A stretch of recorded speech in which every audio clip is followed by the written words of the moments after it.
quite often, before you enter a place of kind of sacred, like a temple or a shrine, and in that sense, a tea house is also kind of a special place, you would prepare yourself physically and spiritually before you enter. So what you see here is an arrangement called a tsukubai, and it allows you to purify yourself with the water placed here. And you have a little scoop, and you would take this and then rinse off your left hand, and then you would rinse off your right hand. So that symbolically says I've purified my body. And then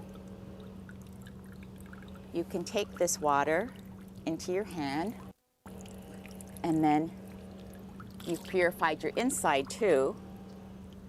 And then you can just let the water run down the handle and then place it down there for the next person to use.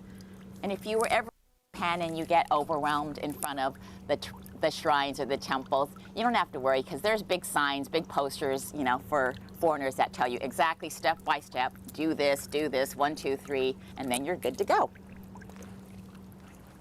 Currently, we have an exhibit of these cat sculptures called maneki neko, and you often see them like in restaurants because they're kind of a beckoning and welcoming cat symbol, and often placed there for good luck and welcoming customers in.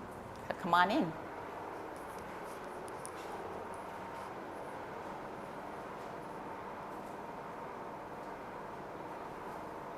And here we have just a fantastic exhibit of all sorts of maneki neko made of different materials, but always with just the one hand up, welcoming you in.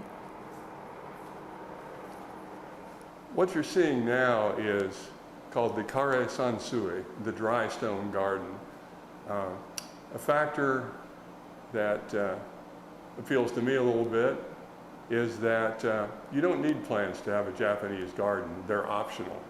The stones are, as we said earlier, really the most important thing. Here you see a dry garden, a Zen garden that you might see in many of the temples in Japan. There are an odd number of stones. As we said earlier, odd numbers are favored. Precisely, there are 7. They represent islands in the Japan Inland Sea in this depiction. The gravel, as it's raked, is the water feature to show really gentle waves or ripples. To the far right is a large stone standing upright. It is the master rock. All the other stones, if you will, look to it. And it has little ledges. Those ledges are a place for good spirits to rest when they need to take a break. There's also here a design principle of borrowed scenery.